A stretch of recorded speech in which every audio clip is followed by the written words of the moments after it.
What time is it? It's 2 o'clock. Right on time. Well, let's see, we're going to start, everybody read the minutes from last January 15th, 2026. Anyone have any questions? No? No. I'll make a motion to approve the minutes of last month's meeting as read. I move that we approve the minutes. Thank you. I'll second. All in favor? Aye. Okay. And three of us makes a quorum, Oh, or you get to count two. That's four? 4, yeah. Okay. Phil texted me, he wasn't gonna be able to make it. His back's not feeling that well. Gotcha.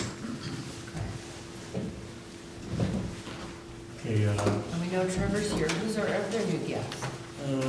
This is Alyssa Mason. She's a new employee, so when you're ready, I'll give an introduction for her. She can. Alyssa Mason, I am the new natural resource coordinator for the town. I worked for the Forest Service for 5 years, primarily doing wildland fire prevention, and I did a season as an invasive plant specialist here in the Bridger Teton. I have a bachelor's in rangeland ecology, watershed management, and a master's degree in soil chemistry and fire ecology. So this is my first week, so I'm just getting started on stuff. I'm going to be the new liaison between the town and the Natural Resource Board. So I'll be working with you guys pretty closely in the future. oh, I'm sorry, what was your name again? Thank you. Alyssa Mason, How do you spell it? Yeah. ALYSSA. Okay. Awesome. So We're so glad you're here. We had a very unique opportunity present itself where we were able to entice this young lady to come to work for the town. Yay. Yeah. Very impressed with her background, and she actually has helped me through some problems with the Forest Service. I didn't even realize she was helping, but when things started to work, I was wondering why. And she was on the other end of that, kind of forcing stuff along. But the town is trying to take a more aggressive stance with firewise and things like that to, war on weeds and those kind of things. And it's things that I just don't have the time to get to, as you all have realized. Wow. So we had a unique opportunity for Alyssa to help with a lot of stuff, and given her background with the federal government, we've had some challenges dealing with paperwork with the EPA and some other entities, so she's gonna help us with a lot of those things, and she'll be a huge resource for us, and she will be working with the NRB quite a lot, so. Yay. Great. Great. That's That's a really good addition, great addition. We have all kinds of things we can throw at you. Yeah. Wait, let's. Okay. You don't want to scare? Okay. And your office is gonna be? Done at Public Works. Yeah, it's actually in the upstairs room. Okay, that's the one you said, yeah. Yeah. All right, So, great. Do you Yeah. have Welcome aboard. contact information you want to give us? We're getting me a cell phone, and my email is nrc@Star Valley, Town of Star Valley Ranch, Wyoming.org. NRC, The usually. Yeah. with the standard. Yeah. Start on Town. NRC. Okay. Yeah, so we actually have a cell phone for her, it just didn't have a charger, so I can't get to her. Awesome. Great. Thanks. That's exciting. We should probably tell you who we are. Yeah, also, That would be good. start right there. I'm Joanne Starl. I am, work with, my primary job is to do Arbor Day celebration where we plant trees down at Fox Run and maintain the trees that are there. So, next to the garden. It's a cool spot. And a board member. And I'm Debbie Lajeunesse, I'm a board member, and I'm the secretary. So that's kind of my only job, because But you help out. a She little bit. feels- I try and help with We other are. things, but I'm pretty useless otherwise.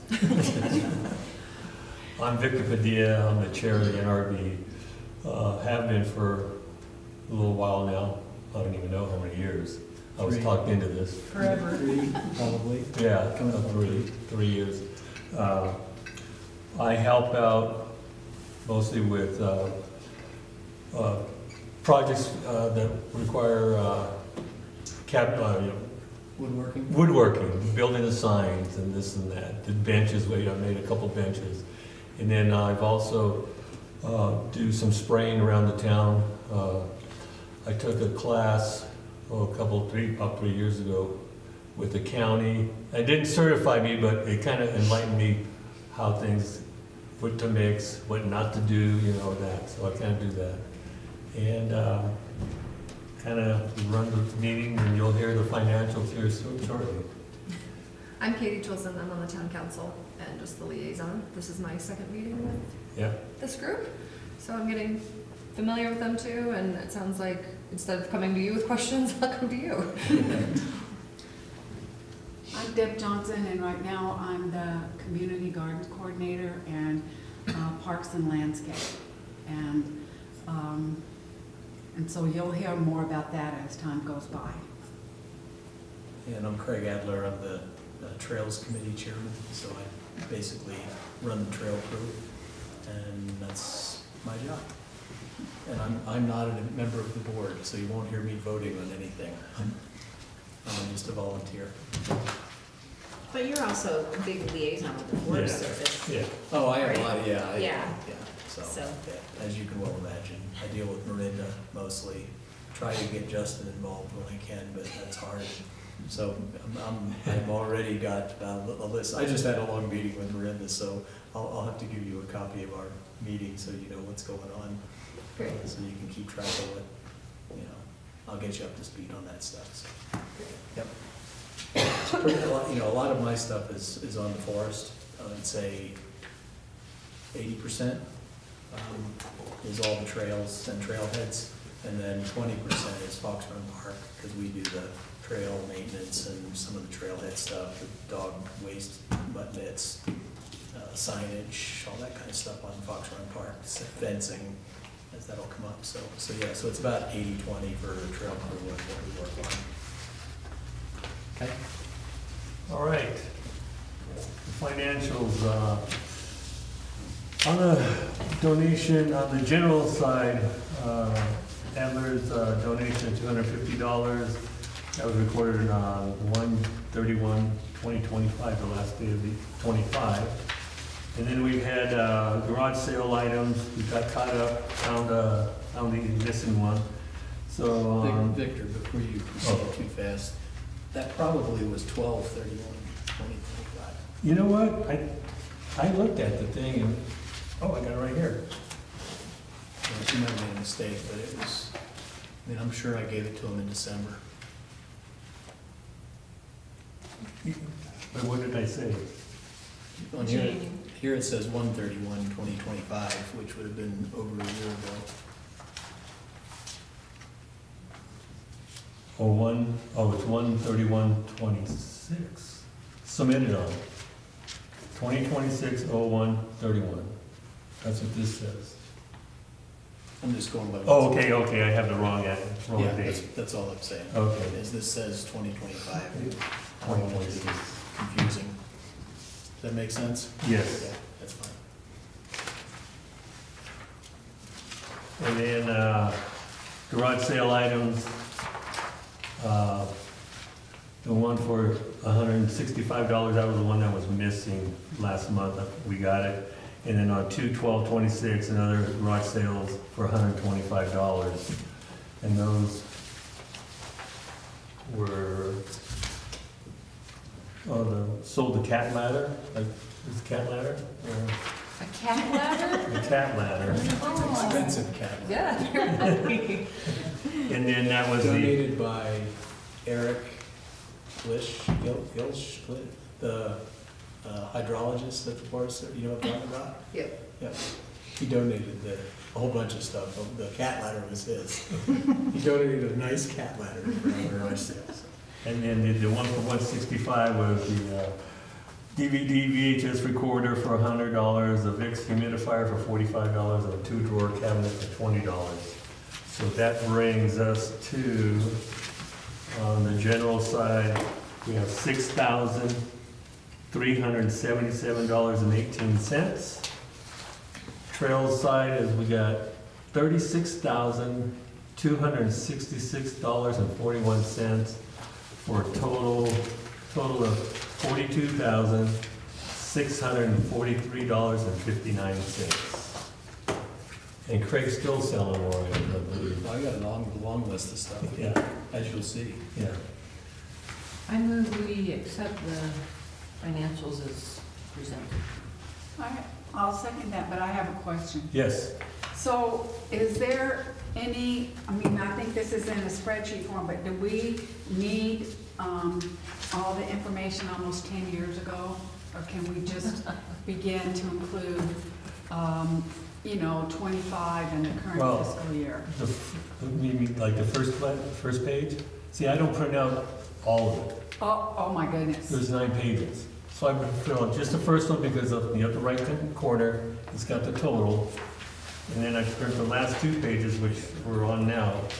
So that's We have the breakdown. the breakdown. Okay, Because it That's goes and crazy. goes and goes. oh my goodness, okay. All right? Yep, Okay. So we need to vote on that.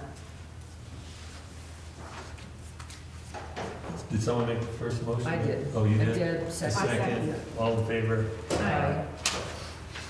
Okay. Deb, you want to do your parks and landscaping? sure. So you'll remember from last time, we talked about newsletter, and the newsletter submission was sent for that March, April town newsletter, and it included a copy of this document, which you have in front of you, which I'll talk about in a minute. The garden circle interest and commitment form was revised and ready for gardeners to complete online, and when the tanks are ready and assigned. And I made some pretty good emphasis, and I didn't print it off because we can all go look at it if we want to, but it was about absolutely, positively bolded, no dogs. And the garden.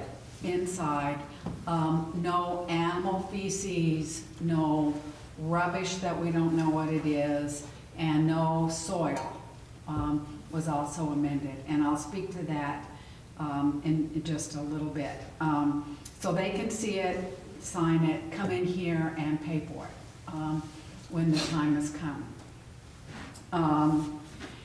I've already gotten one email about a gardener needing a tank assignment, so I'm thinking if the weather kind of continues up and down like it is, we might get more. But in the March, April newsletter, people can start submitting interest emails, and then tanks will be assigned in the middle of April or later, depending on the snow and when Public Works has the ability to turn on water and do all that stuff. I did some investigation into the pollinator project, and I have, if anybody's interested, a 28-page pamphlet from University of Wyoming, and in my report I suggest that we give consideration to the berm adjacent to the, the ubiquitous berm that we're always talking about. After we get rid of the weeds, that we have a pilot project with native plants for pollinators planted on the berm that we can take care of and see how they do. Additionally, I am supporting expansion of the unsecured tanks that are outside. There are 6 of them, if you don't know, Alyssa, down by the, and they have been devoted to Thane Food Bank for about the past 2 or 3 years, but 2 years ago we got potato virus in there and couldn't use the dirt or for potato virus. So then we went to onions, and onions did okay, but relatively not successful. And part of the problem is it's unsecured, so whoever comes by there in terms of the animals can munch on, whatever we have planted in there. Because of the need for us to consider pollinating plants, I was hoping that we could plant 1 to 3 of the food bank tanks with pollinators, pollinating plants, because the effect inside the garden tanks has been, in my opinion, remarkable. We have butterflies, we have dragonflies, we have hummingbirds, we have all manner of really interesting bees and pollinators. And I think if we extended that out to a couple of those tanks, or 3 would be nice, we could really increase the exposure of the plants for pollinators, which would benefit the plants on the inside and people growing things in there. But I've got the pamphlet if anybody wants to have a look at it. It's quite robust and really interesting. It'd be minimal cost to devote this to probably $50 per tank, and that would be live plants that we could source from native plant seed nurseries around, or and plants. And the advantage to using plants is that plants will get their feet under them in the growing year, and for some pollinator plants it takes a couple years for them to really get going. But if we have plants, they'll get a little head faster. We can always use seeds, and seeds are abundant, and some seeds are more easily acquired than the plants. Let's see, deer resistant, of course, and native plants and other locations.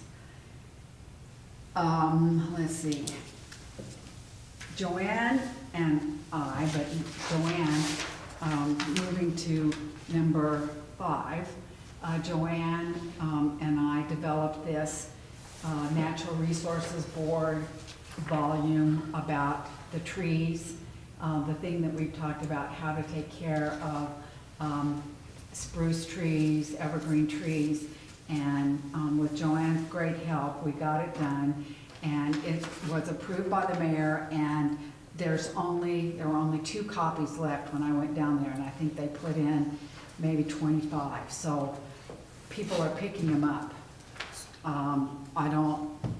Nobody has told me anything about it, I just know the count.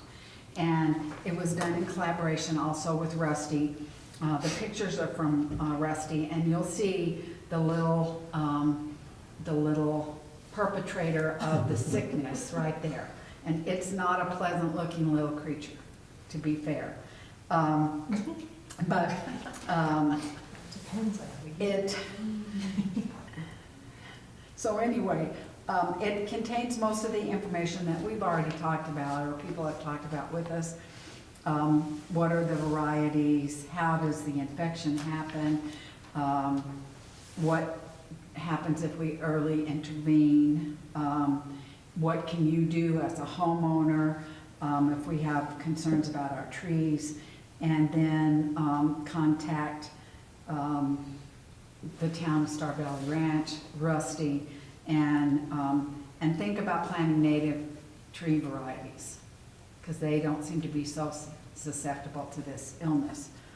The next document that I was hoping we could develop would be one on, I talked to Rusty, came by yesterday, and he really is dealing with falling aspen trees, and he wants to know if we would develop the same one-page thing on aspen trees, their illness. He's got pictures, and he'll tell us what we need to do. And I really think that that is something, because how many of us have aspen trees in our yards?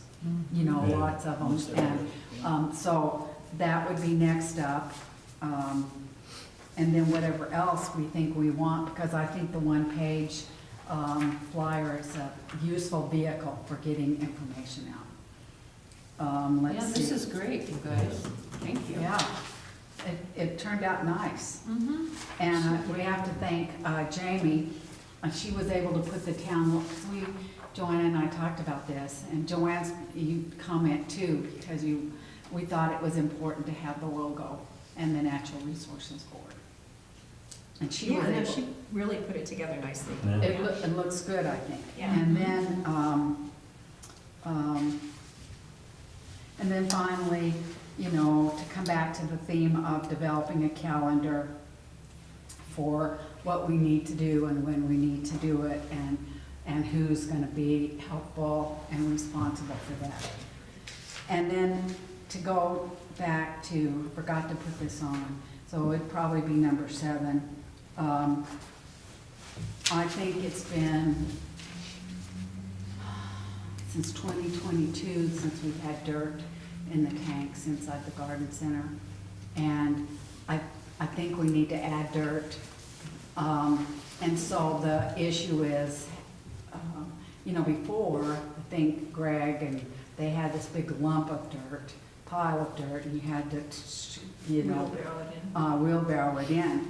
And so I was wondering what we all thought about either that option, or just figuring out how many bags we need to amend the soil in each tank, and then buy good soil, dirt, and putting them in and letting the gardener spread it all out.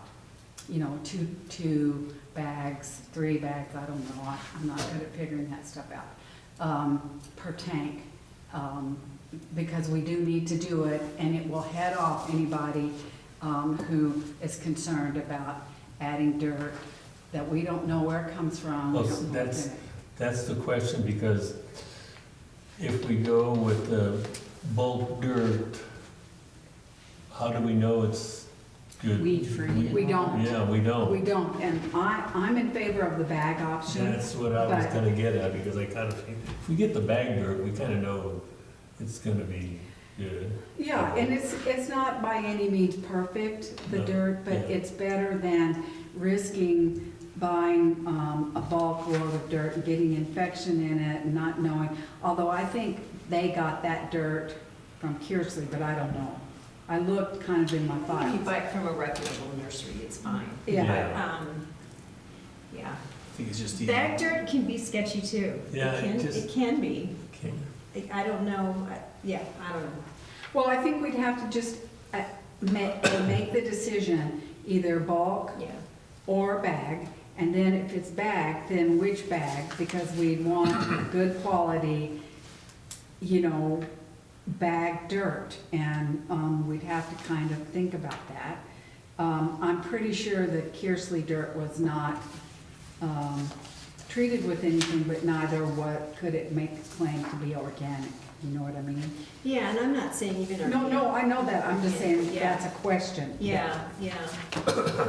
Well, bulk is cheaper, but the bags would be way more convenient than trying to truck Well, it I'm in thinking about work involved, and if we want to encourage gardeners' best practices, and we know that many of them have questions. there. So if we said, when they sign up, we will have this, you'll be assigned 2 or 3 bags per tank, whatever we figure they need, and it will be your responsibility to empty the bags and fill the dirt before you plant. I think, and there's nothing wrong with asking them to do that. Right, and then just if they need help, if there's somebody that just can't do it, we can help them. Well, of course we Yeah, can, contact us. and we can be available on the day the dirt's delivered, Yeah. and we can even say, please come down and manage Yeah. on this Saturday or whatever. But I think we do need to add the dirt Yeah. to it, and we've talked about that before, Yeah, the so. soil quality's not great. The water just goes right through that right now. It needs some more soil in there to grab on, so, yeah. Have we ever tested the tanks lately? No, but, Alyssa, did you say you know about soil testing? Yes. So, when things thaw out, we could maybe, Or even where we we should send it. It's Send not it that to- big of a deal no. to send it No, off. but it would be interesting, and I've thought a lot about, especially the tanks and the unsecured tanks, Yeah, because I don't know what's not right with them, but there's something not right with those tanks. I don't know what it is. yeah, no, we need to, Yeah, we need to so- test the soil. Alyssa, maybe you can help us with that. Yes. Oh, good. So that's all I have. If you're looking for like nutrient and biological stuff, then we would have to send that to an actual lab. But as far as just pH, water holding capacity, that kind of stuff, we could usually do here. It's not expensive, is it? We should do both. Yeah, we probably should do It both. depends on how much information you want. Then it Yeah. could go anywhere from like $50 to $300. Yeah. So not too bad, but Okay. Enough. it can add up quickly. More cat ladders. So thank you, that's all. Joanne, do you have anything? Did we miss anything that you were thinking about? No, I think we're good. The Can I- soil testing. Can I recommend you propose an amount and vote on it, so that, say, up to $300 Yeah. for soil testing, and then maybe up to, what do you think for the soil, up to 1,000? Probably 1,000. And just vote on it and get it done, that way you're not having to worry about when the next meeting is, you know, just put a limit Right, on it. I don't know what the number needs to be, but it's something like that. That's And how many generally- tanks are there, Deb? What? How many tanks? Well, there are 24 tanks inside and 6 tanks outside. And probably 3 bags per tank. So Three that's bags per 90 tank is what I bags. was estimating, and I don't know what the cost would be, but that we could say $1,000 for soil, And soil testing. and 300, or we could even say 500 for soil testing, and then if it's not used, then, okay, it's Yeah. not used. Is that okay? Should I make a motion? Yeah, that's, go ahead. I move that we identify $1,000 for soil replacement for the garden center tanks, and up to $500 for soil testing for same. Second.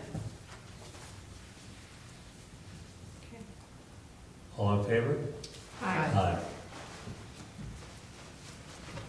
So that's a total of 1,500, is that correct? Yep.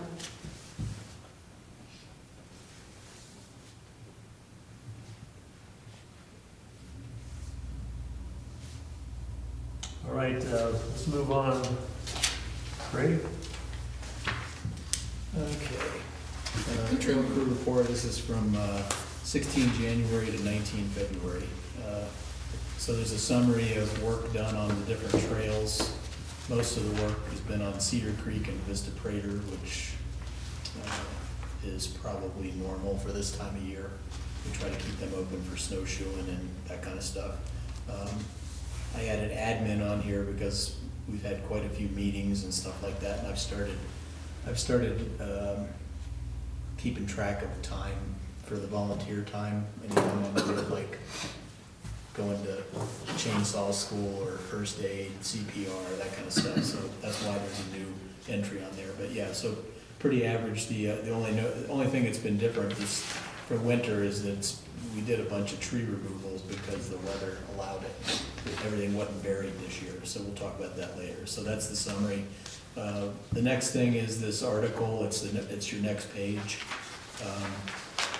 In our agreement with the Forest Service, there's a paragraph in there that says they would like the town to notify how our work is going, and it doesn't say annually, but it sort of implies that they want to have notification to the public, okay? And that's where this article came from. So I wrote the article and I passed it through the town, and they edited it and did what they wanted to it, and then I took it to the Forest Service. So that's where it sits right now, because Miranda's got to get it approved, and it's got to go to Forest Service Communications Division, which I'm not sure where that's located. Do you know where that is? Everything has to go through the regional office right now. Yeah, so it's been there for a couple of weeks, and she said she would try to get it back to me by the 23rd, which is the cutoff. So it's just a basic article that says, hey, we we redid our agreement, which is probably a big deal, and it's good through 2030, which allows us to do all this work on the forest. And then a little blurb on, you know, the work we did in 2025, days, hours, some of the major projects. And then another little blurbs asking for volunteers and how to contact the trail crew. So it's basically a one page, and it's gonna go in the March, April newsletter for the town, and then the town's gonna try to get the Star Valley Independent to put it in the paper. And that will suffice for our agreement that, for this year. So I'll probably do something like that each year, because it's in our agreement with the Forest Service, so. And the only thing about it is you gotta do it way ahead of time, because it's gotta get approved, like you know, it's not like sending it to Trevor and saying, oh yeah, this looks good. It's way more complicated than that, so that's what the article's about. The garage sale update, it's pretty much, you know, we sold the cat ladder, and I threw in the cat beds with the cat ladder just to get rid of them. So you can look on here and see there's still quite a few things that we have to sell, but we're at, our total for this year already is at $4,100, as you can see. And a whole bunch of the stuff that Eric donated to us is probably gonna sell for a good about a month. A lot of these things are pretty valuable items, like the whitewater helmets and the cated-in water filter, and what else? The pickleball paddles. You know, they're pretty expensive. So I'm hoping to maybe, out of what's left before we get to our next garage sale, probably be, you know what, maybe 4,500 at least, maybe 5,000. I don't know. We'll see. So that's where we are on the garage sale. Anybody have any questions on that? It's basically ongoing. So these are listed somewhere, like pictures, or not? Yes, Deb markets them on all over the place. What are you interested in? No, I'm just curious, like. The cat ladder. Yeah. Cat ladders. That's- So, She markets them like everywhere. Okay. Like the cat ladder, we got way more hits on it in Denver. So we took it to Denver and sold it there. And she had like 38 people lined up that wanted this cat ladder. Wow. So some Oh, of it, goodness. so what she did is she just went to, like, I don't know whether it was Misty's List or whatever, and did it in the Denver area. And we've sold a whole bunch of baby stuff and things like that over there, and got a lot more response.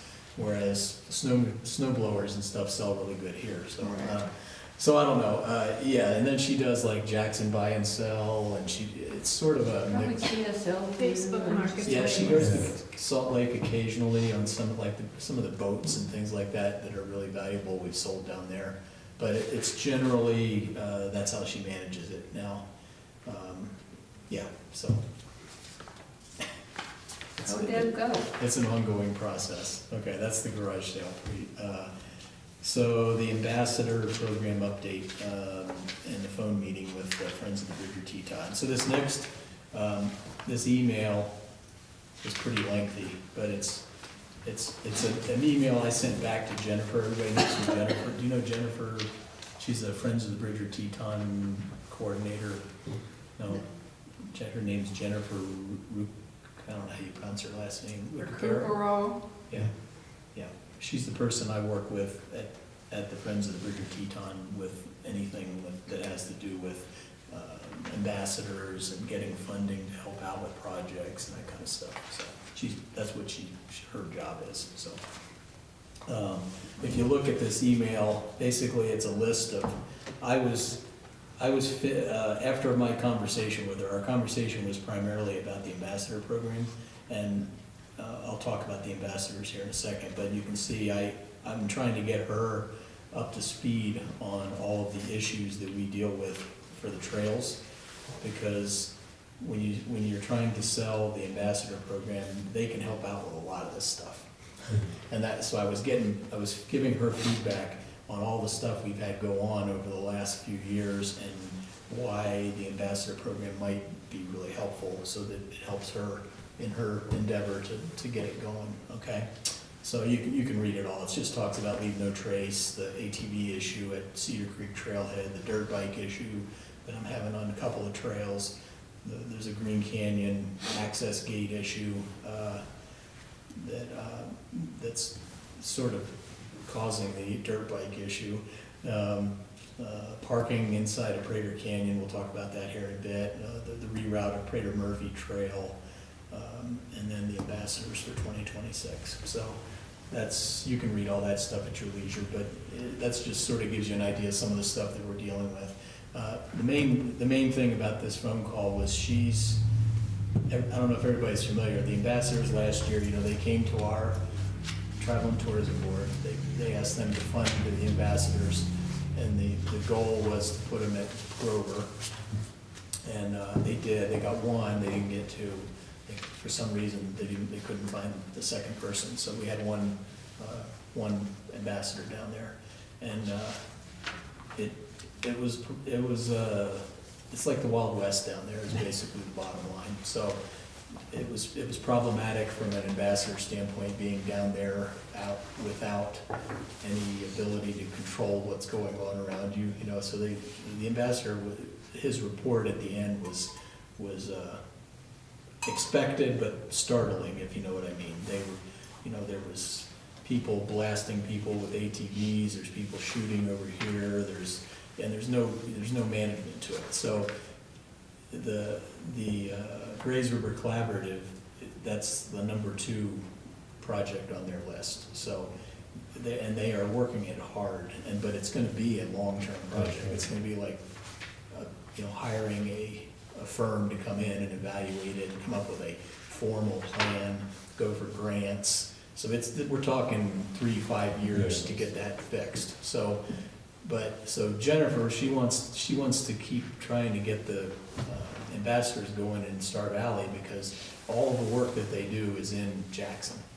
It's all up in the Bridger Teton in that area, and they have a lot of them. I mean, they're doing stuff, fire rings, they have ambassadors all over the place. They're doing winter ones for skiing, in winter, and some of the trails up there. So I think the FBT wants to get Star Valley involved. And that last year was the first attempt. And then, so she's decided that this year what she's gonna try to do is focus the ambassadors on our area, because it's more controlled. Does that make sense? And that way they can, she calls it a pilot project, where she wants to have the ambassadors not work for me, but be guided by our trail crew. And it would still be Miranda is like the official who is in charge, because she's the trails person for the Forest Service, and they're working at the forest. But I would be in the loop, if you know what I mean, and I would probably report to Miranda, what they're doing, and send pictures and all this stuff. It didn't happen last year because they were so busy, they couldn't deal with the ambassador in Grover Park. They didn't have hardly any interaction at all. So he was sort of out on a limb doing his thing as best he could, but there wasn't a lot of feedback. So what Jennifer's trying to do is get us involved, so that these two, if we get 2 ambassadors, they can work on that email I showed you with the dirt bikes and the trailhead ATV issue, and e-bikes, all the issues that we've got going on. We can have these ambassadors help us out, and then we can structure, like I can ask them, okay, how many days a week do they work? Okay, they're gonna do 4 days a week or whatever. And I'll say, well, we need them on like Friday, Saturday, Sunday. We don't need them on Tuesday and Wednesday, because these trails are almost empty on those days. And then, they would probably come out a couple times and do trail work with us just to learn the trails. But primarily they would do stuff like setting up a booth at the farmer's market and put out swag and information on the forest. And if there's problems going on, they can be the and they'll do the same thing like they did this year with the ones that set up the Friends forts at the trailheads. Most focused primarily on the weekends, and the high volume times would be preferable. So basically Jennifer's trying to make this happen, and she's she's gone, I routed her, after our last meeting, I routed her this way for the RV slots, and then you sent her to somebody that she got in contact with, so she's got an idea of what it's gonna cost. It's pretty expensive for these investors to RV for 3 months. I think it was $600 a month each. So Yeah. $1,200 a month times 3 months, so it's like $3,600 added to the fee that they, I don't know how they figure out the fee that they pay the ambassadors. It's like a stipend kind of thing. It's not like pay, but it's a stipend. So she's going to our travel and tourism board with a proposal to fund 2 ambassadors with the idea, and that's why I sent her all that information, because I said, if you're gonna go to the travel and tourism, this is the kind of stuff that you can tell them they're gonna be working on. Does that make Yeah. sense? Yeah. And then if we get the grant, good, you know, and I told her it might be possible that, same thing we did last year, if they come up a little short, or they don't wanna Yeah. give them the whole amount of money, you come back to the NRB and ask, you know, and you guys can decide whether you wanna fund it or not, so that's where we are on the ambassador program. We're she's in the process of working it from her end, and she had a pretty long meeting with Miranda to try to formalize the fact that, okay, she wants the ambassadors to be under us, and then we would report to her. And that way we've got hands-on and we can manage them. Does that make sense? Yes. Okay, so that's where we are on the, and other than that, I don't have any updates on how far it's gone yet. I don't think she's gone to our travel, and she's talked to our travel and tourism board chair since this, and I think she's getting set up to present at their board meeting. So we'll see. It's quite spendy. She sent me the proposal, and it was a lot of money, but they have a pretty significant amount of The cash. Travel and Tourism Board. Yeah. And It was like $15,000 or 16 or 18. It was a significant amount of money. It wasn't chump change to have 2 ambassadors for 3 months with their RV slots, so it'll be interesting to see what happens. so how much does the RV, so they each have an RV? They each have an RV normally, yeah, because they're gonna be like totally, one could be from Colorado, one could be from One could Washington. be a male or one could be Oh, a yeah, female. yeah, So- they usually always are, they have their own. And then, well, it's too bad we couldn't wrangle a deal, but Well, maybe. we sort of did wrangle a deal, because Katie connected them with this gal over behind Kersley's nursery. What's the Oh. name? Law. Mary Matson is the lady that owns the RV spots. There's RV spots Oh, over there. good. And I don't know and I don't know what the final price was, I can't- because I'm I- a little involved, I'm like, Yeah, you don't want to. like, You don't want to know. Yeah, right, like I just don't want Yeah. it to be. I don't remember the exact Well, numbers, but it's it's summer, I mean, it can it's gonna be, expensive. yeah. And like maybe between the 2 boards, we can make that happen, we can make That's this what I'm- happen. Yeah. right? Yeah, so I told her, Yeah. just let us know if you need help, and we Travel can. and tourism is a lot of money. Do that they? need Okay. to, yeah. Start And it was with. probably half, because I was the liaison on that one. It was probably half that for one last year. I think it was $7,500. That's kind of what I was Yeah, that's about. Yeah. stipend, Mhm. so, and we weren't paying for RV spot. Yeah, so And they didn't use it all either, because I don't think, yeah, so it's potentially, but I told her, just get back to us if there's an issue. So we'll see what happens. That's And what sort again, of. too, last year, the travel and tourism, from what I kind of get at, they were thinking, well, where are they gonna be at? And they were down the road. But now this year, if they're mainly gonna They're be here. Yeah. up here at our place, that'll probably Oh, go a little lot better with the travel and tourism. That's And I huge. told her to make sure she includes a lot of this stuff in the. Yeah. Yeah, because then they will be hands-on on our Oh, yeah. trails. On our Yeah. And it'll trails. be a clear benefit to the town. Yeah, Right. and then, yeah, exactly, so, okay.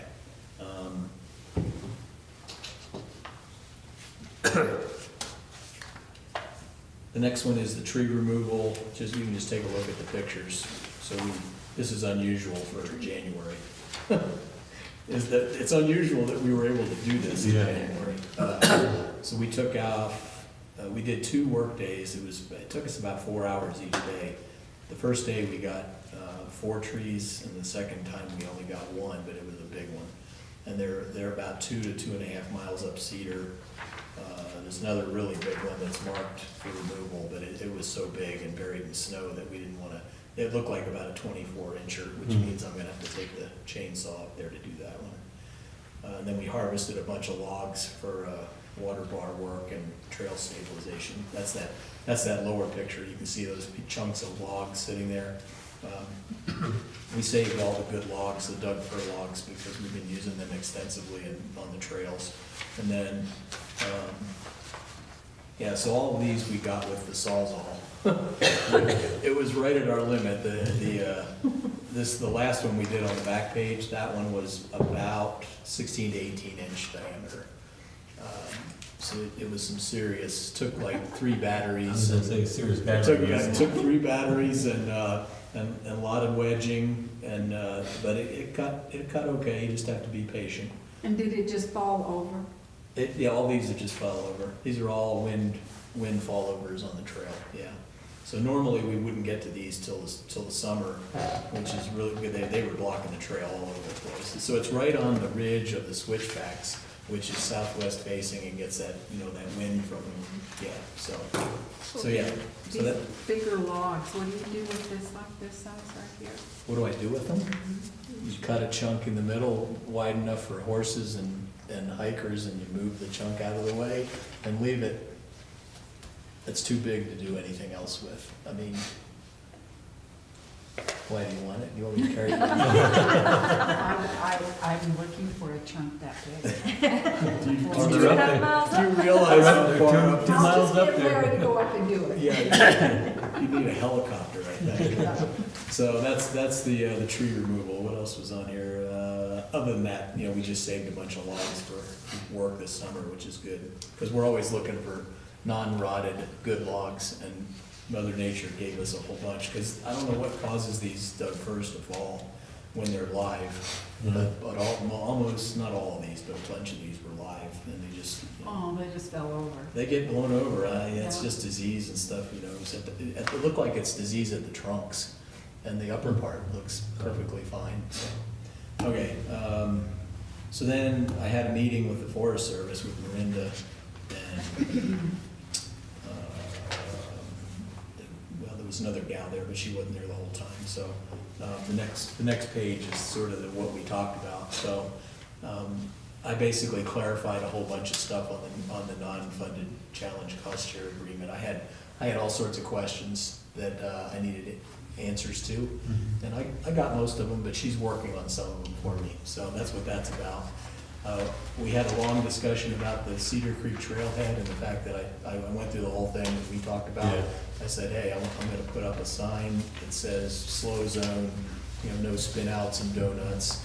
I'm maybe gonna put a speed bump. I'm probably gonna put a barrier in front of the kiosk. And she was okay with it, I think, but she said, let me get back to you after I talked to Justin. So we're sort of in that limbo stage on that one. I won't proceed until I Yeah. get some, even though it is not on the forest. I It's on didn't the want, I didn't want to do that stuff without her sort of being in the loop and knowing what we were doing, because it is a trailhead for the forest. So, I don't know if you're familiar with, you've been back to Cedar, right? So we've just had a huge problem, especially in the summer, with ATVs and racers and stuff like that. They go in there and they just spin donuts like you can't believe. And it's damaged the kiosk with stone. And we've actually had emails from residents that say they won't park there anymore because their cars get hit by stones. And we've caught a couple of them back there doing it, and so we're trying to eliminate this problem. So we're gonna sign it, probably put a speed bump or two, some rock and log barriers in front of the kiosk to keep them away from the kiosk when there's nobody back there, because they'll go right up next to the kiosk and just spray the crap out of it with stones. And it almost needs replaced now because of that, and they're expensive. So that's sort of what we're talking about. And I've talked to Victor about it, and then the mayor knows all about it, because we've had issues last summer. And so we're just trying to address the problem.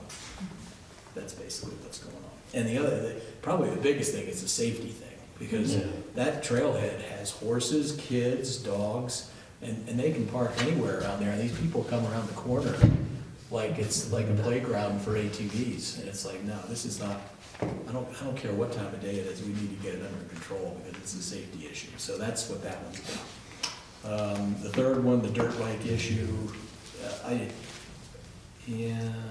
she understands that one, and she's sort of on board, but she's around the same thing. I need to get a response from her before.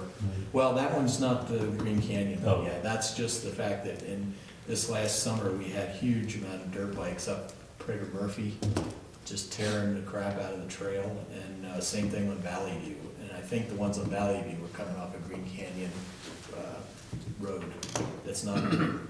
So we talked about that one, and she's sort of gonna ask the question about it, because I told her basically what I wanna do is, where we're having these issues, I think I showed you the signage I wanna put out there that says, no dirt bikes, this trail is not motorized. And the only comment she said is, you probably need to have the sign may need to be more standardized for Forest Service rules, which would include the graphics that have like a bike with a red cross through it, that kind of thing. So it's possible that I might have to add to it or whatever, I don't know. She'll get back to me on that, but we're still gonna try to do something to deter the dirt bikes. Same thing on the Green Canyon access gate. We talked about that. Is everybody familiar with the gate on Green Canyon, non-road road? And the fact that, I think last time I showed the picture of where the dirt bikes are just making a trail right around the gate. And the Forest Service and the association don't want people going back there on motor vehicles, because then they go up there and they end up doing vandalism and all sorts of bad stuff. Even though you're allowed to hike up there, it's just not an authorized road. So she's gonna get back to me on that one too, because I said what we wanna do is we wanna put a section of the fucking pole fence there to deter this bypassing. And the other thing I found out when I was talking to her about that is, I think they're going to open the gate in the winter. Which because they don't want to discourage over the snow travel of snow machines, which they're allowed up there. Because it's just the forest. And I think they think that's a safety issue, because I don't know if you've ever been up there when the snow is at a normal depth. Unless they go up and mark it with some sort of an X, then you'd have to keep it. Somebody has to go up there and constantly monitor, because what ends up happening is the snow comes up and then there's like a metal rail right there, and if you're blasting in a snowstorm, you could easily hit that and not see it. So last year, Ernie kept like a crossed poles in front of it as a warning, but that's sort of temporary, and somebody's got to do it, and they've got to maintain it, because as the snow goes, that poles get buried, and you can't see in a normal snow year. So I think they're going to open the gate, but that's the Association of the Forest Services deal, and I said that doesn't impact us really. So. Of course, in Teton County, 4 people were killed last January on snowmobiles. Yeah, but that's in the forest. That's in the Bridger Teton, Grand Teton National Forest. Yep. Because they were, I don't know what they were doing. Well, they're back there recreating, so that we're not going to fight that battle, that's for sure.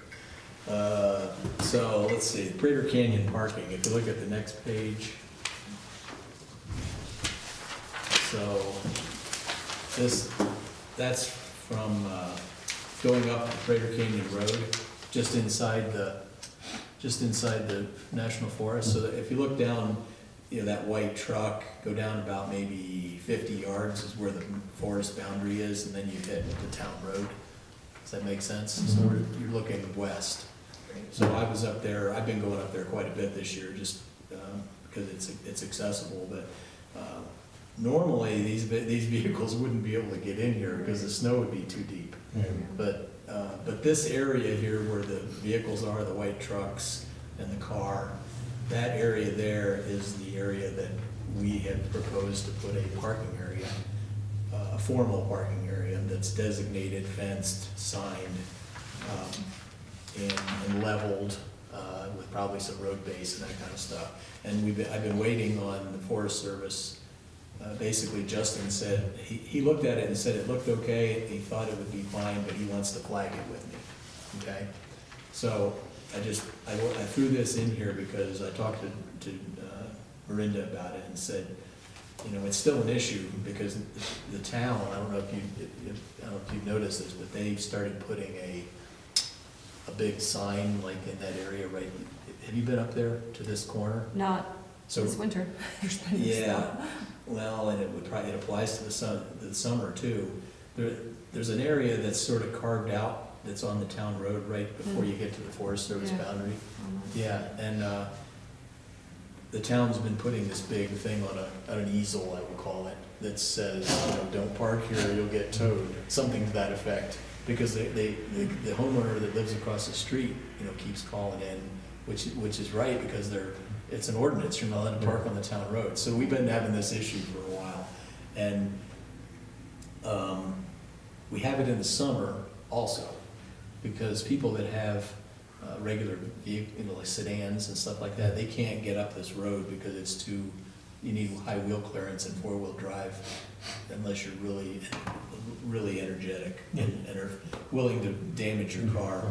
So what they do is they park down here to access Prager Canyon, both to Vista Prager Trail and to Prager Murphy Trail, which is way up there. So we've had a request in to put a parking area here, and this is just an example of how many people are going up there on a weekend day. There was 2 snow machine loads on these 2 pickup trucks, and then I saw the other people that came down. There was like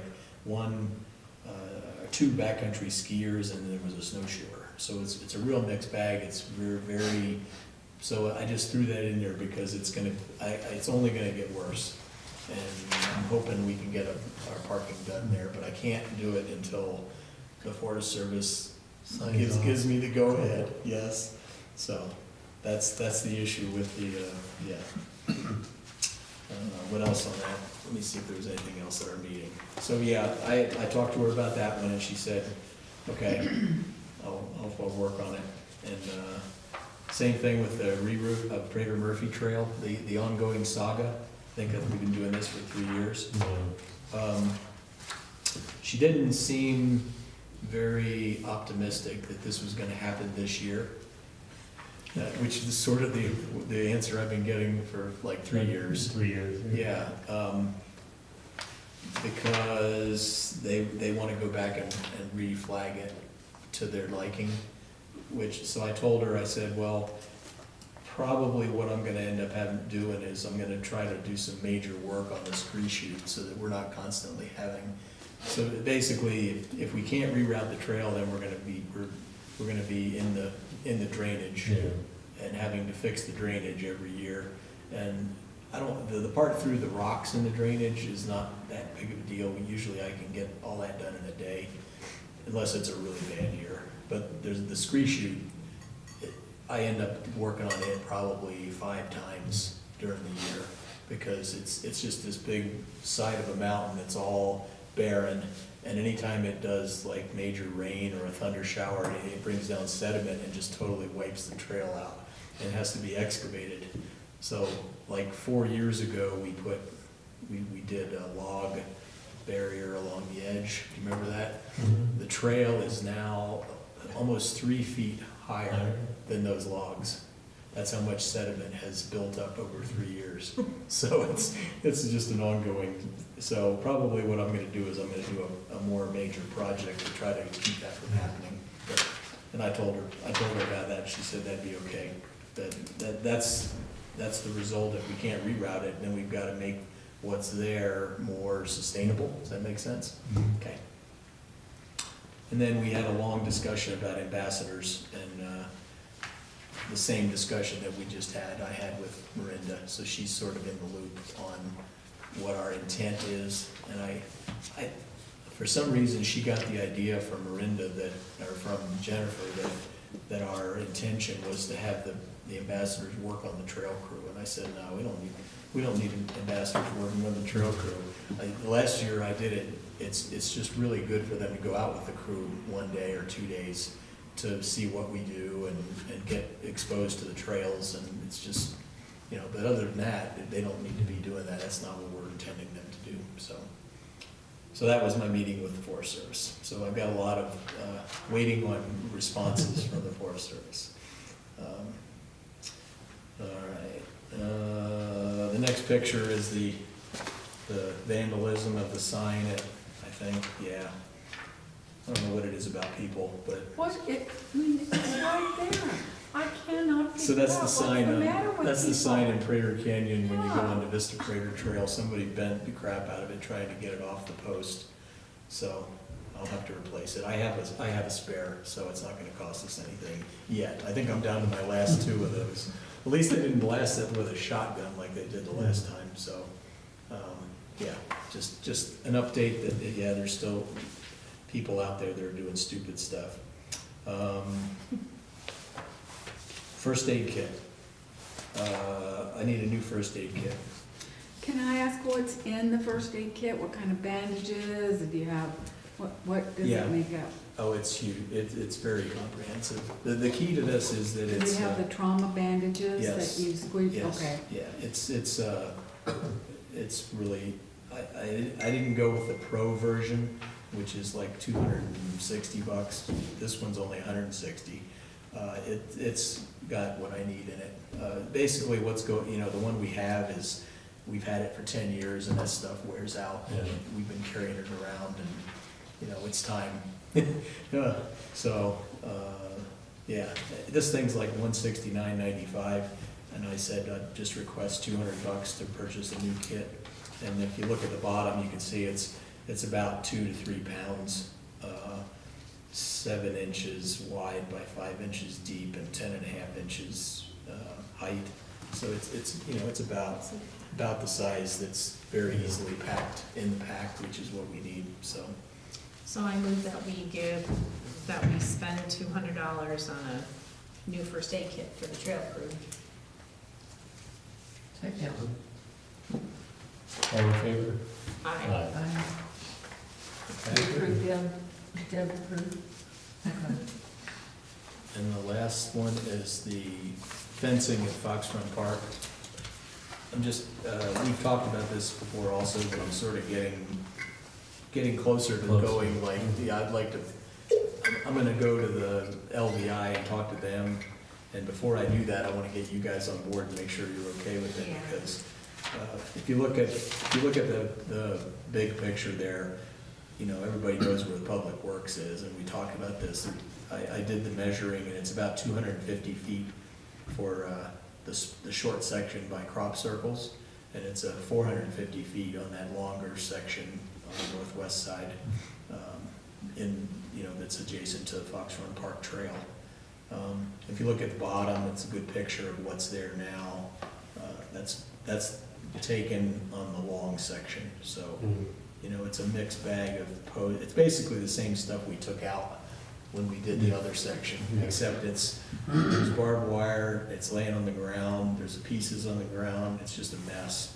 And as you can see in the second picture on the lower right, how close the trail gets to that fence. So I just think it's a safety thing, and I've got to talk to LVI about it. But so my proposal is to remove the barbed wire fence, which we've done before. That takes a good day, probably, to do that whole section, would be my guess.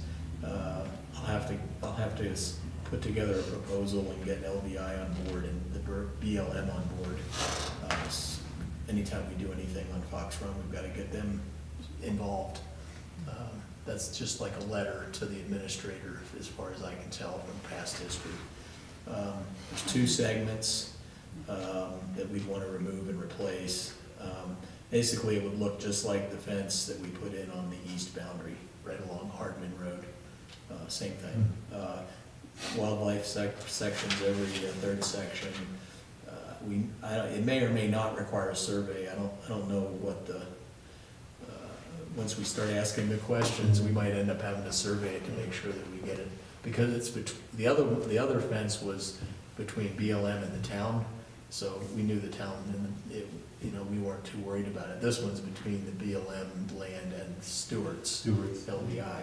So it might require but I'll have to talk to LVI about it before I do that. The plan is to put all the fence on the BLM property, so basically inside of Fox Run Park, so we're not infringing upon their property. There's plenty of room for that.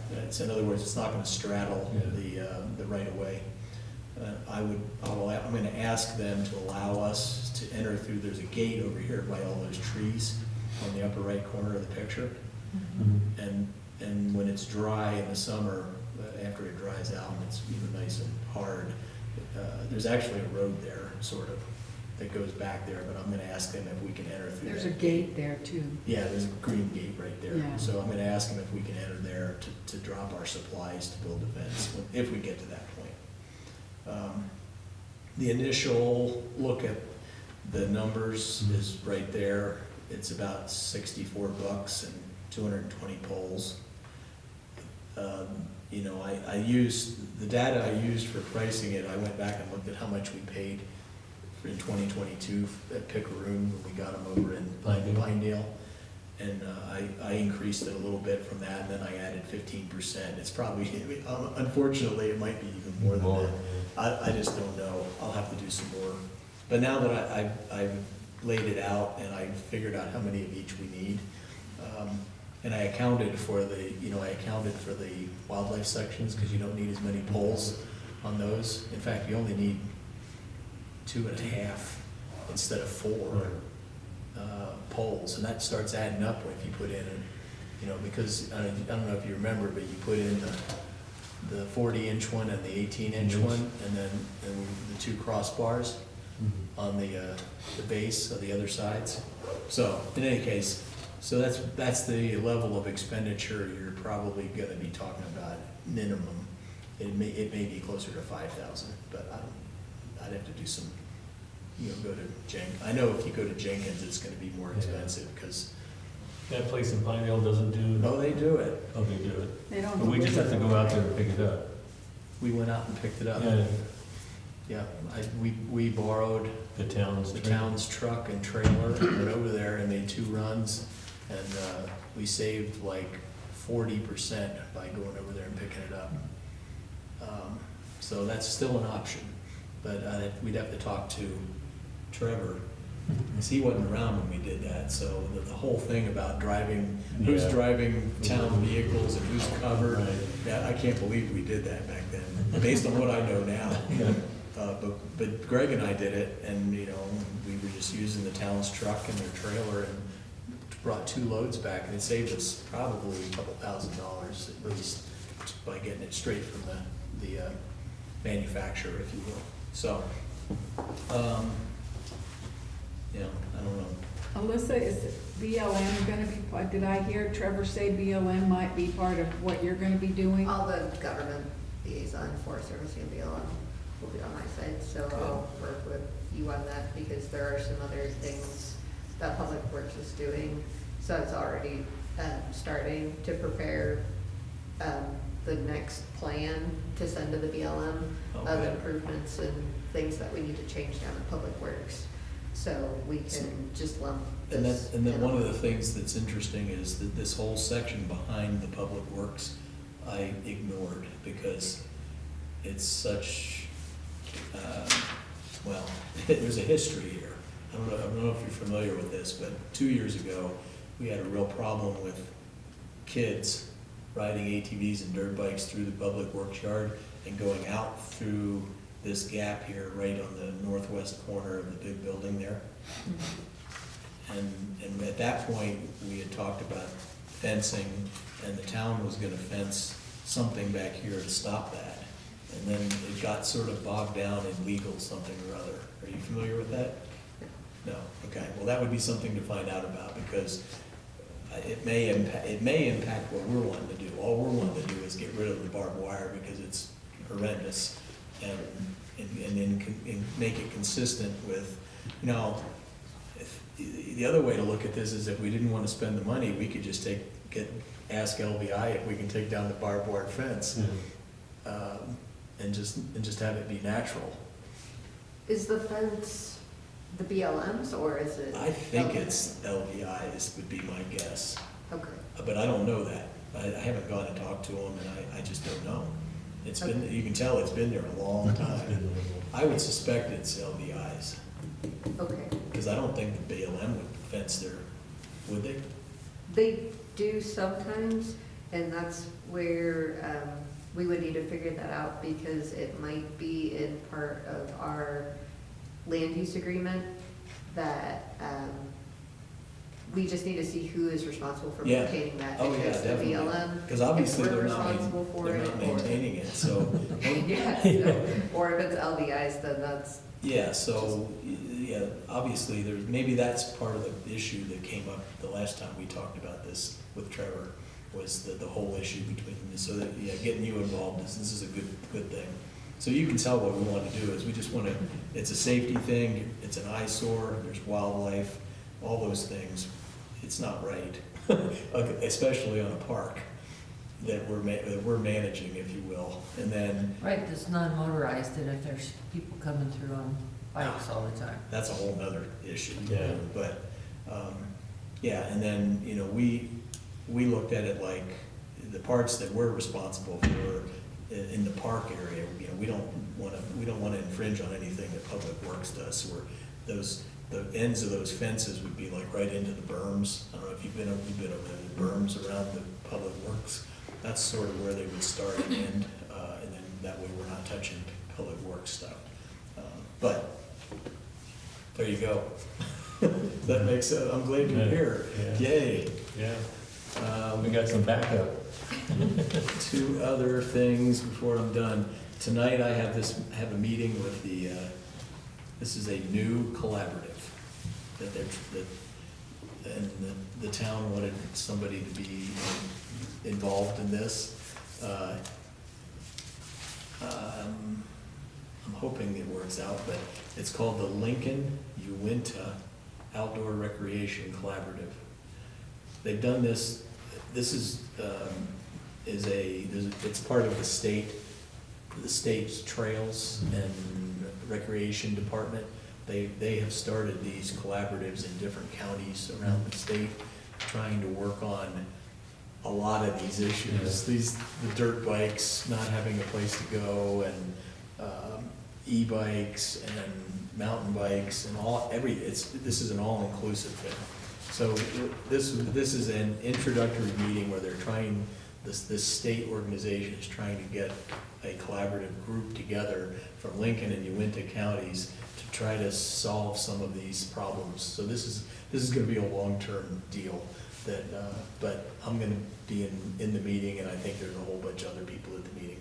And then I'll report back to Rue. She wanted to report back on what's going on in the meeting and I'm sure it's complicated, but we'll see. So I'm doing that tonight on Zoom.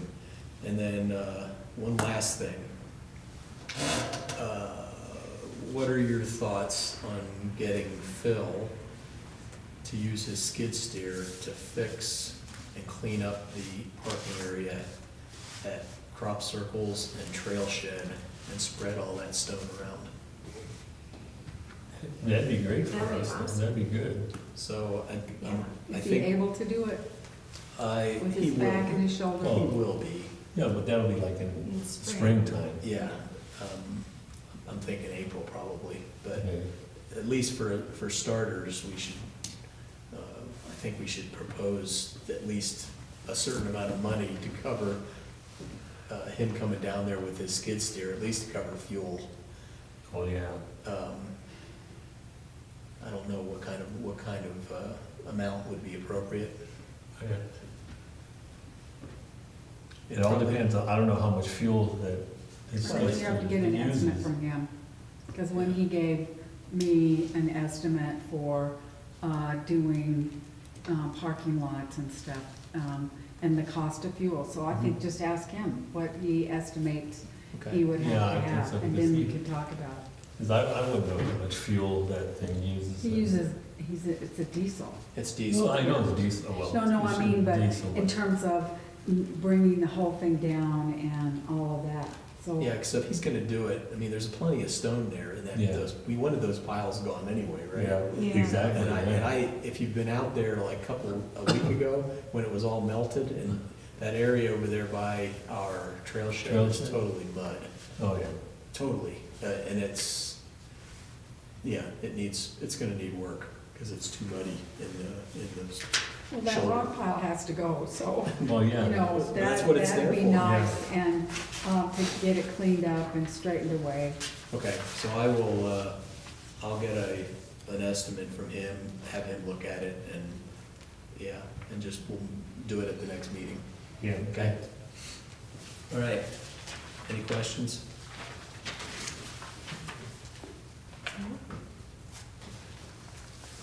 okay. Then we're gonna start looking into the tasks and responsibilities. And the-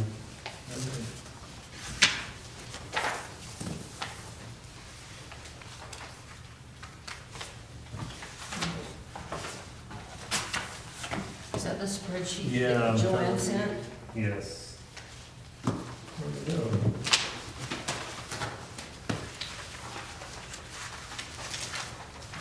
I have an extra, I thought we were I trying to- brought one, In January. Thought I did.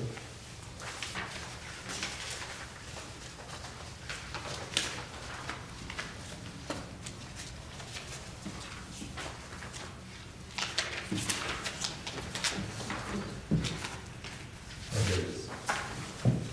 Hiding back there. You want one, Katie?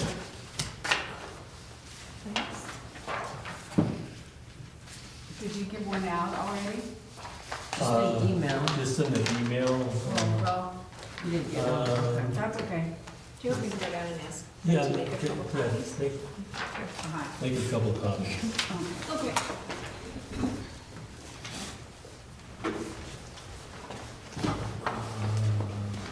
You keep this when she's making copies.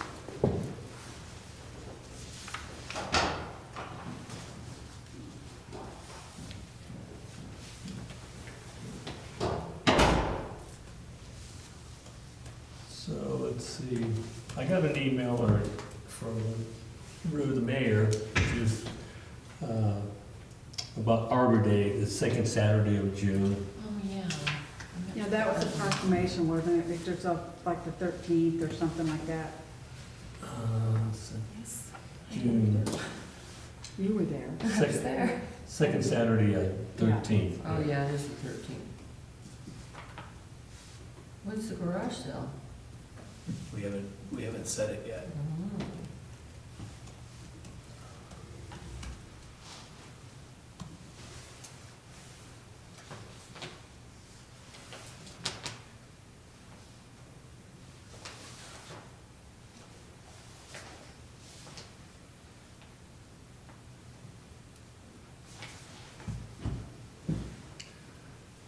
Oh. Let's see. So, I have a question, maybe I Yes. should wait, but, so, as Firewise, are we gonna take that off this? Well, last time. Remember, that was kind of, we were up in the air about that. Did she have a copy of this thing? Of She this? will when she comes up. Okay. Do you want to come up so you can hear better what we're talking about? I can hear you guys. Okay.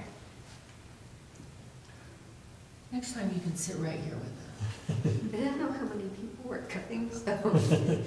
We don't usually have very many visitors. So I thought the Firewise now is part of the town's. Right. It's part of my job. Yeah, I think it is. yeah, so that's where that's at. So Trevor- before you leave Arbor Day, you were just putting that on the calendar? The 13th, the Yeah. second Saturday of the month, of June. Um, And I guess it's been the second Saturday of June for quite a while. Yeah, that's fine. Well, they had a proclamation at the last town council Yeah. meeting, didn't we, Kate? Yep. Yeah. Something that needs to be considered is,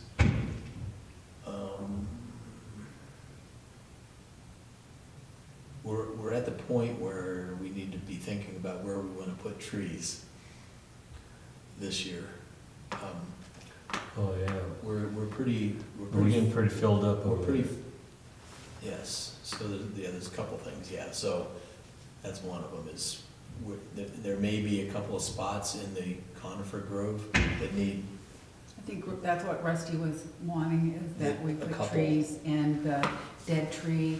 And you said there's plenty of room in there. oh yeah, there's so- plenty, so I just think there needs to be an agenda item, probably when she gets Yeah. back, to start coming up with a plan on what else we want to do with trees on Arbor Day, because we're getting to the point where that west side of the dog park, which was the whole, Yeah. was to get the shade, the Mhm. dog park, there's a lot of trees over there.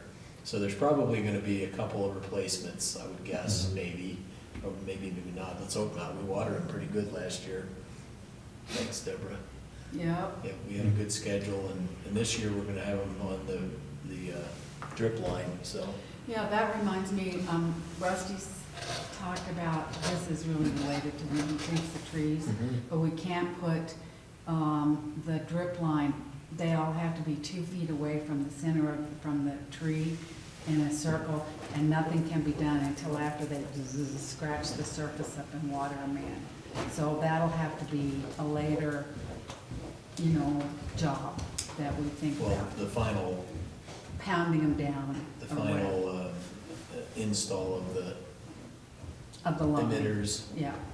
but we can do work on the lines. You can do the longitudinal lines to tree, and then the circle that goes around them needs to wait until they've been treated. But if that, it will be when the ambient air temperature is 68 degrees. That's So it's what I'm gonna be treating. like April or May. Yeah.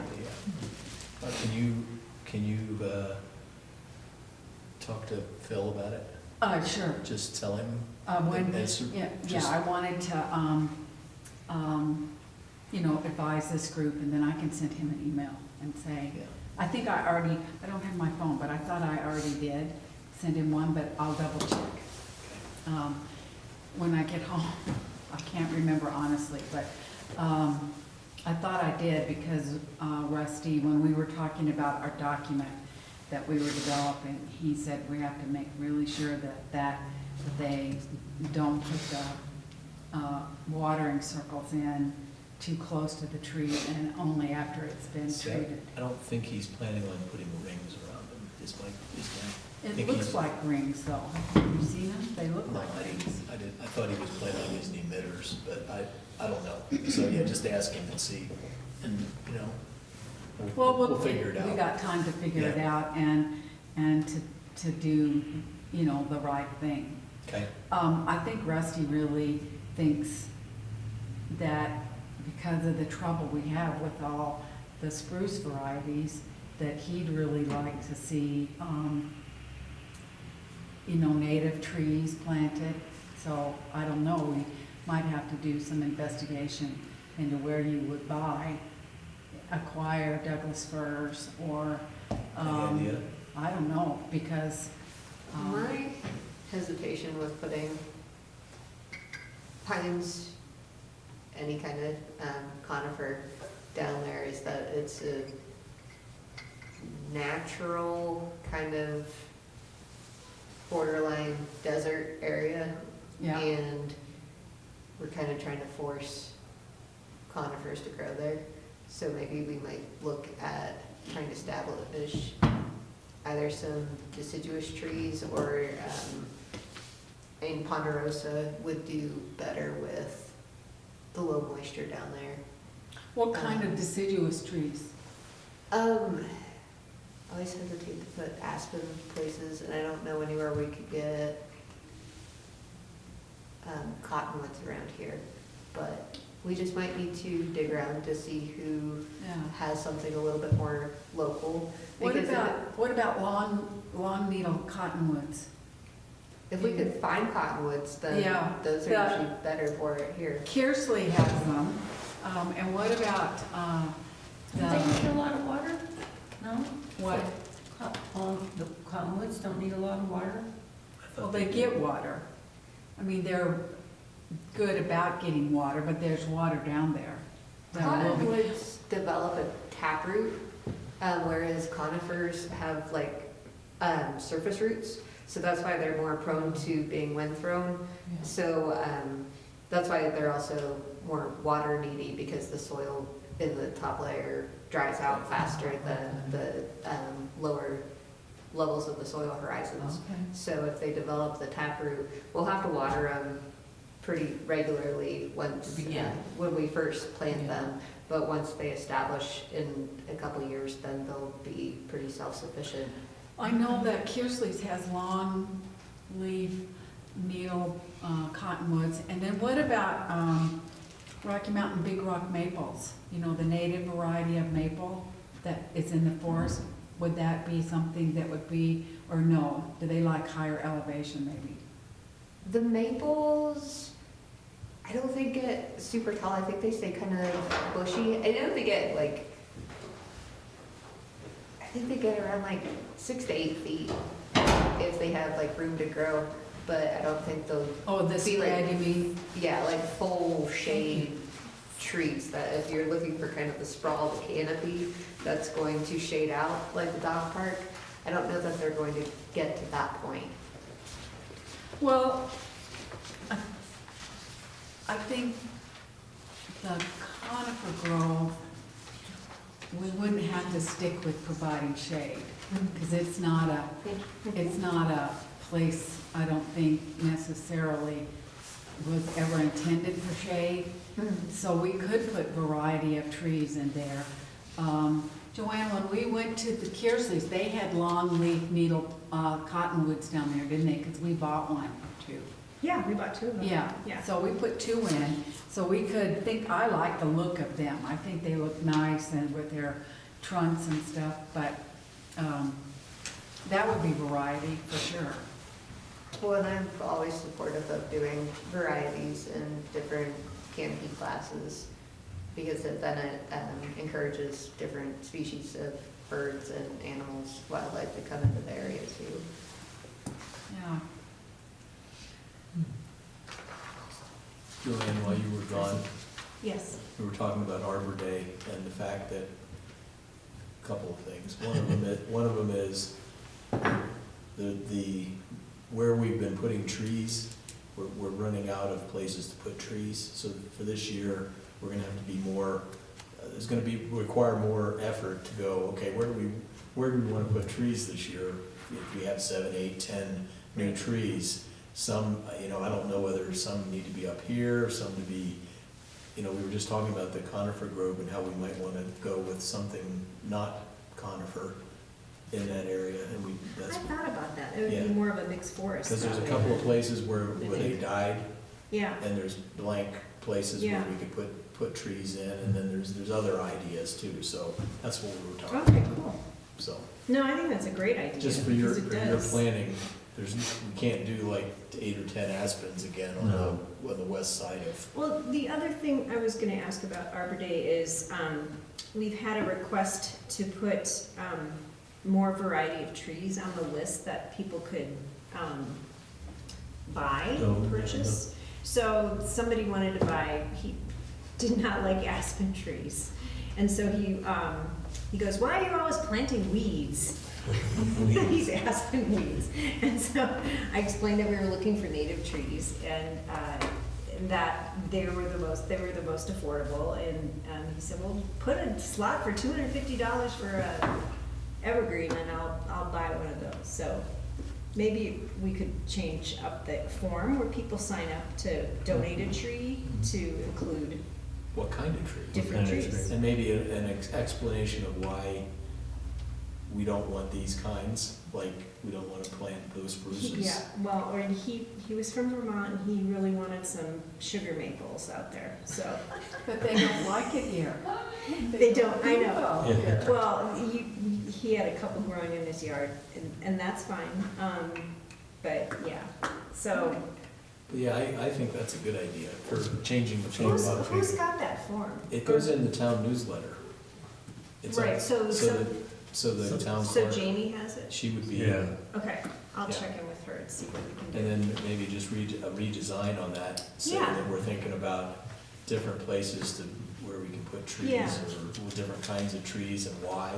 Yeah, And, you Maybe- know, if we maybe- ask an open-ended question about what kind do you want, then we have to be prepared for, no, I don't think we do that. I no, think we no, just don't do that. Right, No. put down We some don't say, choices. oh, yeah, we'll buy 10 sugar maples. No, I think. I want to maybe plant a palm tree.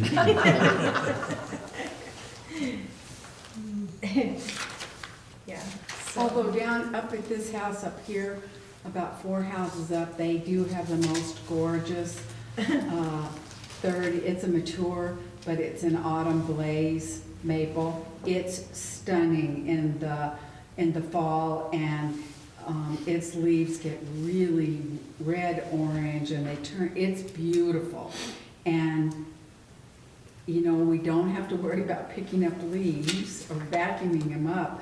So if we could find a place to put something like that, that I think would be a thought to consider, because they're gorgeous. Well, and there's some kind of maple planted at Fox Run too, at the very end. Yeah, and that was a donated, I think that's, I can't remember what variety of maple that is. But we know big, what do you call them? They're Rocky Mountain maple, but they're big tooth, I think is the descriptor. And they're native, and if we could find somebody who grows them, we know that they like it here. Because you see all the color on the hills in the fall. Well, and then there is the, kind of the idea of microclimates, that once we get trees established, then they shade the soil, and then there's more moisture staying in the soil. So then we could have different tiers of water needs out there too, and it's just going to take time to actually build our little ecosystem Yeah. out there.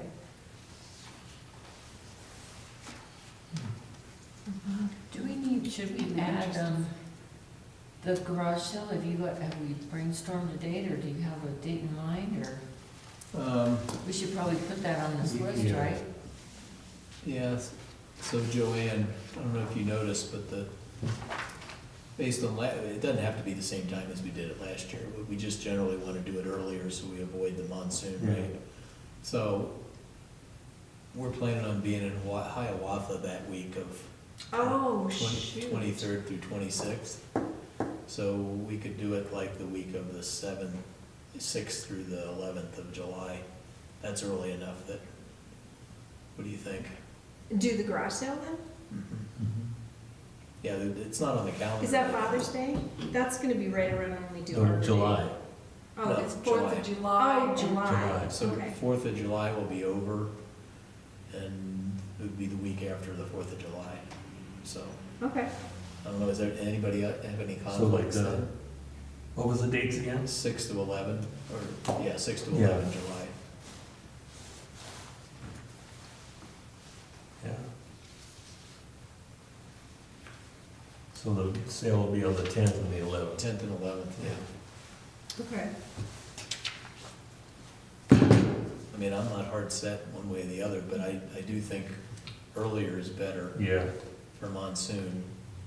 And I know that the association one is like in early June, so it's, Their partners or owners' day is usually yeah, like the 25th which is fine, or but we 26th. don't need to be coordinated with Right, that. no. And you don't wanna do, when did you say you were going to Hawaii? No, we're going to Hiawatha. It's a bike ride. Oh, The week we did it last year, which was the last week of June, the 22nd to oh, the that's when you're going. 27th, yeah. You guys could do it while we're gone. Or do we want to move when we're going? I mean, those dates are just, you have them, never mind. Okay. Yeah, no, 10th and 11th would Okay. work. Let's try it. Yeah, let's just do it the week after, Yeah. 4th of July. That'll give us a little bit of time after Arbor Day. It gives us a, too. it spaces it out a little bit so June isn't so packed Correct. like it was last year. Right. Great. Okay, that sounds good. Okay.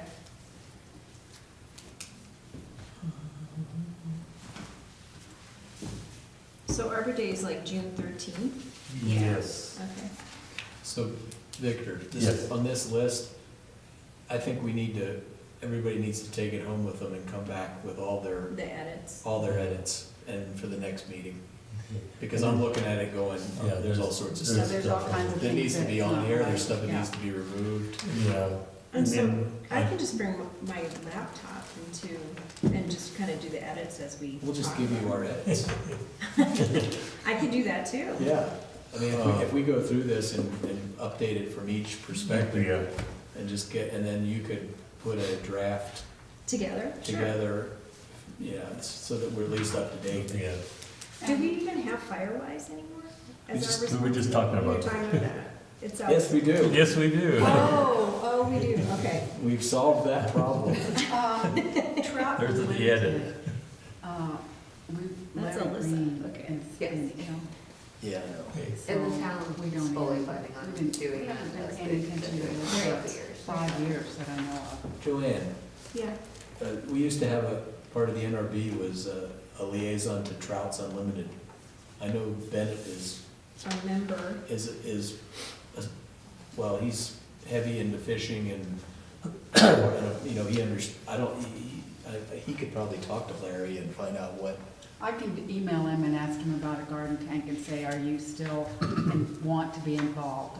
I know he gave up his tank last summer, just so ask I'll him check with and him. ask him what he thinks the NRB should be involved.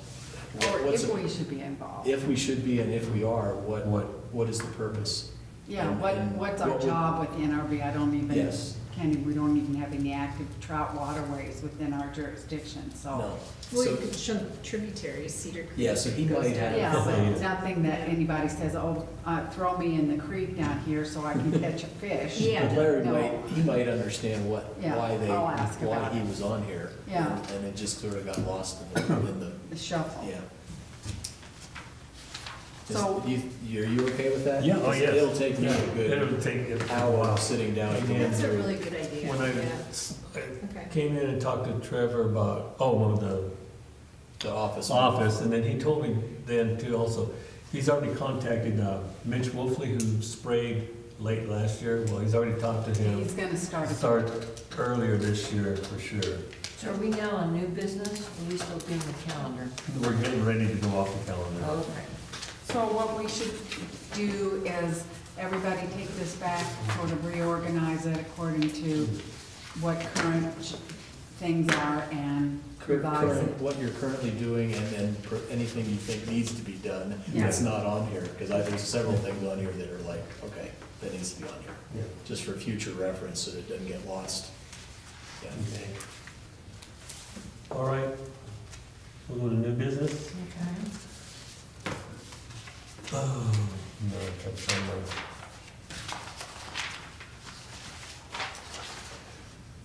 So let's see, Victor, are you on new business? yes, War on Weeds Day.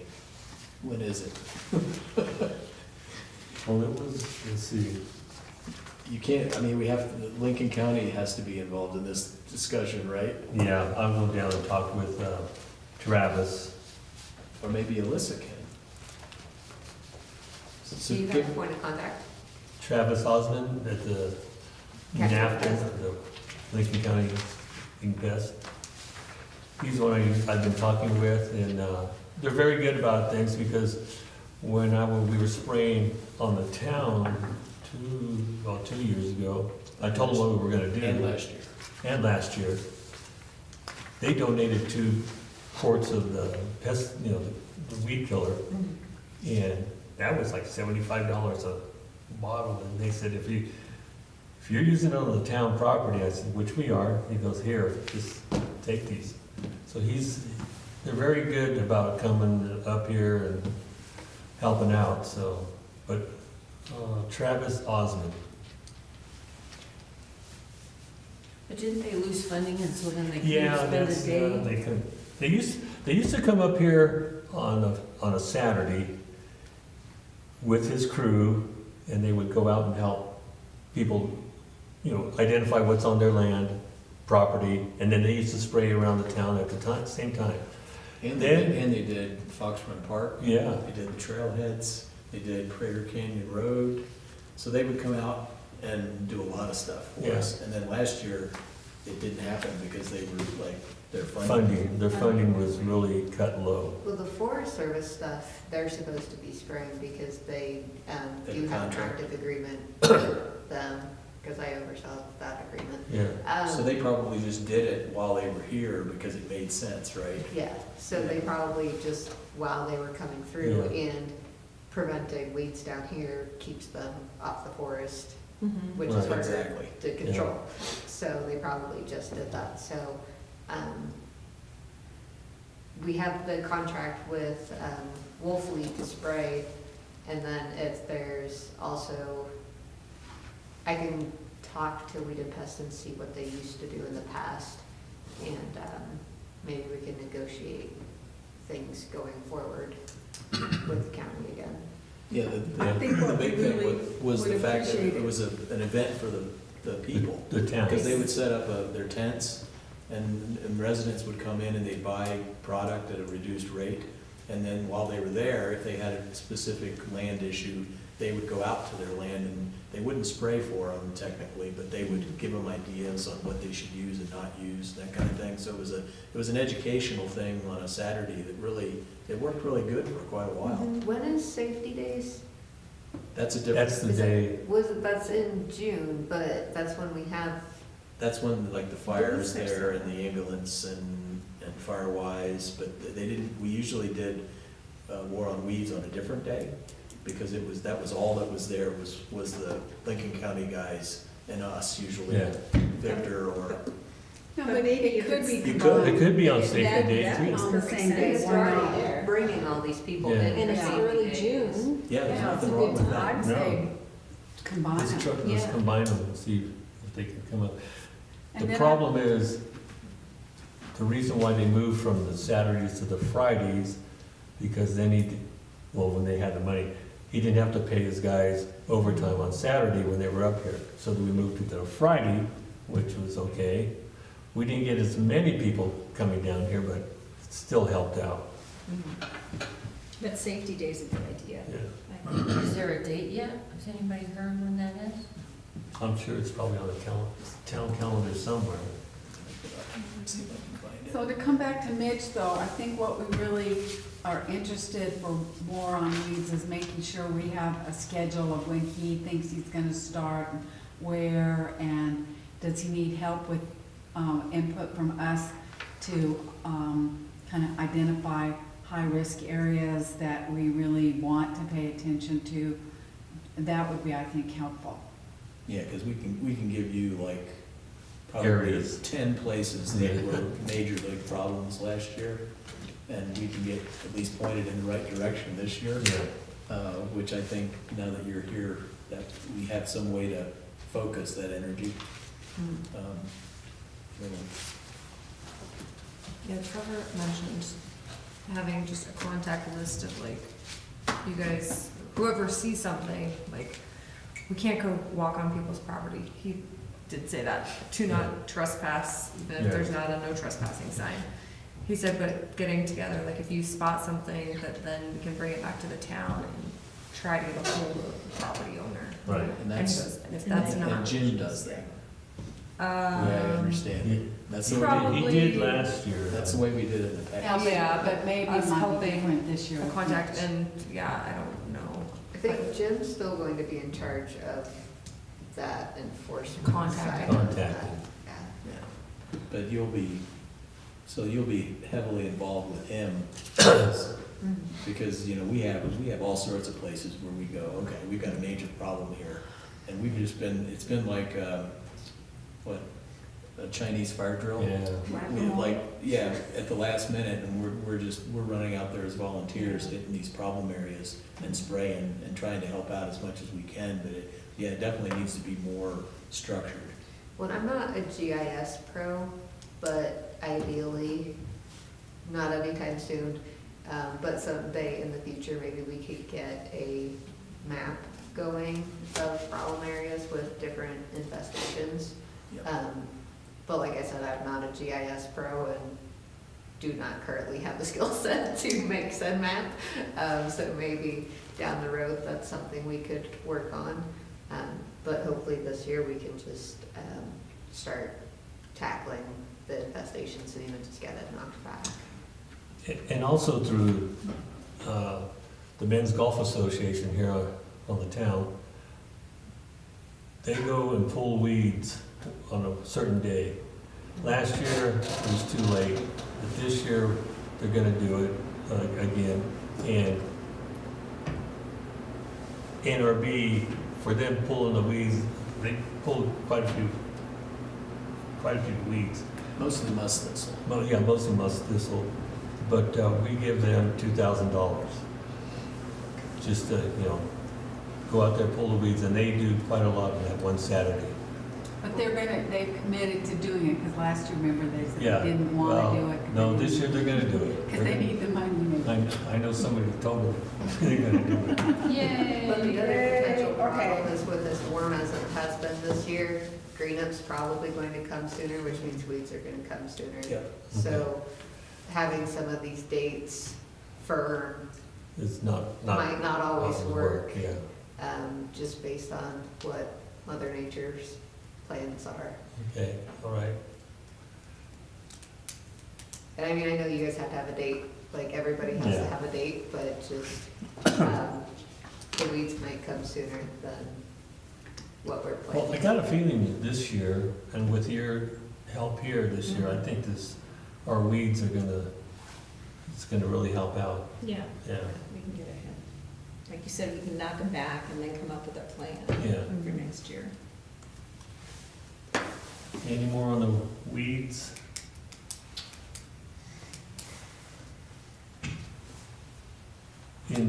Yes, Go ahead. in your discussions with the BLM, just so they know, we've got a leafy spurge problem on the southwest corner Oh, it's of horrible. Fox Run Park. And I was hesitant to go out there and spray, because Lincoln County used to do that for us. And You are not allowed to spray on government property unless you are usually a certified Certified. weed sprayer. that's why Lincoln County would do it for us, because we're Yeah. not Certified. Yeah, And from our analysis of the stuff that's needed to kill this stuff is something that we can't We can use. spray. Mitch, It's really a nasty. Mitch might be able to spray it because if he's doing the town, then he should have the insurance to, But also go can to he the get other. on the Fox Run? We need to, We'll have to basically talk what to I the need you to do is figure out what's required for us to send somebody, because Lincoln County used to do it, but they were sort of like a government agency. Yeah. So we didn't feel bad about that, but this other guy is on a contractor. I don't want to get somebody in trouble. And most of Fox Run Park's pretty darn good. It's just that southwest corner, you saw it, didn't you? It It's was- terrible, but if Mitch is gonna be contracted through the town, and then by ergo maybe be certified, we could explore that with him and say, what does the town think? Because it's gotta go. we'll have to see what, if he has the insurance that's required Oh, through the yeah. federal government, and then go from there, because you have to have Yeah. so much insurance to be able to spray it. Because I don't think the BLM would have a problem with us finding somebody to do it, it's just making sure it's the right person. to- So is that something we should investigate, or is that something you could ask Mitch about or find out for the town and let us know? If somebody would like to talk to Mitch, I can investigate the BLM side and see what their requirements Okay. are. And then if you guys, have Mitch's stuff and see if he is able You to have spray his- on federal. It should be on file from last year's. So you His can number. do that, right? Yeah. Find out. Yeah, Yeah, so find out. that Victor's gonna do that. Yeah. Yeah, Yeah, so I can look into the, And you're gonna contract do with BLM. them. Yep. Yeah. Okay, When you're doing BLM, just throw this in there. Ask the question, probably, actually, Victor, you might want to ask this question too. Part of the problem is when you go out there to that corner of Fox Run Park, the lot that's like south, on the south corner, mhm. I think it has a bunch of VW buses, you know which one I'm oh, talking yeah, about? south, it's right south. Their back of their lot is completely covered with, I think it's leafy spurge. And that's what, I think that's probably affecting the Fox Run Park, and it's coming into the park from a private lot. So in this triangle, Then of that becomes a of county ask, problem. it's a county versus BLM, and who's gonna go to that homeowner, because it's not on the ranch, and say, we wanna spray this, or you need to spray it, or, you know what I mean? Because otherwise, it's just gonna keep coming back. Yeah. And they're gonna go out there and spray the stuff that's on that, the bend in the trail out there, and it's all over the place. But you And just it's look hopped into the middle too now. yeah, it's in the You know, middle. it used to It's be not on one just side, on but now It it's used to be on the over. outside, now it's migrated inside, so. Then that becomes the county problem because they're technically the ones that should go to that property owner. Probably, yeah. And deal with that infestation. We would have to deal with our side, no matter what, but for the other side, that's going to have So to when be you're county. talking to the county Yeah. for War on Weeds Day, just, that's a question to ask is, what do we do it applies to Fox Run Park, but it also applies in other places on the town when you've got lots or whatever property that's adjacent to the town that's not being managed. How do you deal with that? Just ignore it, or do you? That's always the question. Yeah, it's always the question, okay. That's all, Victor, I just wanted to make sure. Teton County, in their laws, ordinances, they have a provision that Teton County Weed and Press can go onto people's properties and spray their weeds and then bill them for it. I don't know what Lincoln County's provisions and ordinances are for that. So I'm guessing not, because it's Lincoln County. And they're not going to send people onto people's properties and spray weeds, but that's just a question for Lincoln County, what they can and can't do and can't enforce. Which brings us full circle to the town of Star Valley Ranch and our ordinances and this whole discussion of, the way we used to do it was, we used to go out there and spray on these lots and pull. The golf association, we'd go, I went out there with like the youth groups and stuff, we pulled 10,000 musk thistles on lots all over the place that were private lots. And Greg said, as long as it doesn't have a no trespassing sign. But it sounds like you're saying Trevor doesn't Yeah, want to do that. Trevor was like, don't, like, So if he's. I mean, gonna- if people were doing it on their own, but like as an organized group to go out there and be like, we're an RV, like, would be, he said, could cause problems, I mean, safety issues So for If yourselves. that's the case, then the town council and the town administrator need to come up with a plan for when I go to a lot, like I have one in my, there was probably 1,000 musk thistles on this lot. Oh, and up by me on Vista Drive and Oh, it's around the crazy. corner and down the And I think street he wants a list to start saying of locations. of where they are, so that we Okay. can check them off and, So like a map. or, Goes yeah, I back to mean, your that's. map. And Greg Well, I Greg agree, used to because drive then we around could with just the go guy that did the bing, spray bing, Uh-huh. bing, bing, at the beginning of yeah, the season, take and they care would of drive the entire And- town and We all know and where all spot, these spot are. places. Yeah. and evaluate where they were having trouble. And once the weeds start coming up, at the, right about the time when he needs to be spraying them. Right. He would usually go around with the guy and survey. That would be a good way to start the map, Yeah. is just to have a, Well, we know where several We know a lot. hotspots Yeah, are right. right now, and I think that to begin, that sounds like what is travel wants, and we can start we with. can start in that Yeah. direction. That's Yeah.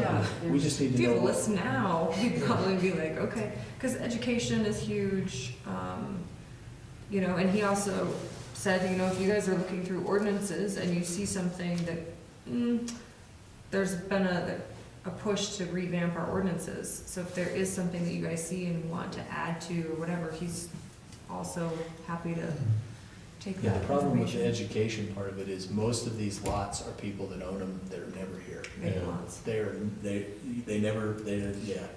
They probably pay their, They have to pay their water bill. They may pay their So water sending bill. them something along with their water bill, like, But your you're right. weeds are out of control. Jim can find them, I'm sure. Yeah.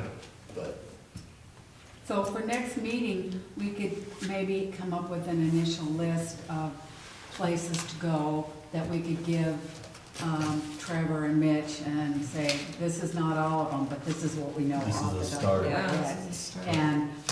And then at least they could drive by and know where to start looking for the little growth. Right. And spotted knapweed is another one. So, as Victor and I know very well, yeah, I know where there's one house, and I sprayed that. you sprayed her yard 2 years in a row. Nemesis. Her backyard is just full of, and she let me go back to spray twice now. So I don't know what it's gonna look like this year. How did it look the second year? After you It went did- down a little, but not much. It didn't go down that much, huh? I didn't think so. See, if I'm not mistaken, the spotted knapweed is the one that requires a very special thing to kill it, that's not something that we as citizens can get. It's one of those ones you have to be certified to spray. Spotted knapweed is, you have to be certified to spray it, and it's easier if you're just a normal person, just to go pull it. But you wanna wear gloves because it has the carcinogens in it. it's easier to pull it, is that what you're saying? But then Yeah. I was reading stuff that Kinda said roots. it doesn't get rid of it if you pull it, because it's, It has if it goes to seed, then the seeds can live in the soil for like up to 7 years. So once it does its thing, then you have to spray. If you can get an early infestation quickly, then you can, if you pull out the whole root system, then it's good. so it's a timing issue. Yeah. Because we've got a huge problem at Cedar Creek Trailhead. We were pulling hundreds of plants last year, but it was late, so I'm afraid we didn't do any good. That's the problem with most of our weed species around here, is that the seeds stay in the soil profile for a decade. And then you have to go and hit it every single year before it seeds out. Well, Oh, well. we'll plan on, having a list of, everybody bring their neighborhood list. Yeah. Let's get, Rick was talking, he sent me about the roundup, and I don't know really what it was. I thought we settled that last Yeah, time, just- that we wouldn't spray it inside the garden. Yeah, you're right. yeah. And we don't have any control over what anybody else Uses, uses. And, because I use it around my house. yeah, and I, that's what I remember, but Okay. Do you maybe. know, Joanne? Did you do something else? no, it was just spraying in the garden. Oh, I thought okay, we so- settled it last time. We did settle it. Yeah. So, So, Well, is there any reason that we should, from the NRB's perspective, be discouraging people from using it and using something else? What's your thought? Isn't it kill beef? It's highly political. yeah. And some people swear their lives on it, and other people are ready to sue the universe over it. So it's just, there's research on both sides, and it's just who you want to trust is kind of the side on it. So there are other things that are less aggressive than Roundup. There's things that stay in the environment for less time than Roundup, but there's also arguments that the other things are not as effective. So it's all just Yeah, your personal take on it. okay. And what we Oh. can manage is what we have jurisdiction over, and that's our space in town. And then I think it's a personal choice about what people use for that kind of product in their own yard or whatever. Right. All right, with that said, next meeting, March 19th, 2 o'clock, same place here. Okay. Anybody got anything else to wanna? I have one other question. Okay. We need to decide where we want to put the picnic table. Well, it can't go in front of the gates at the community garden center, because we might need to open it, but I think it should go in Conifer Grove. But, Inside.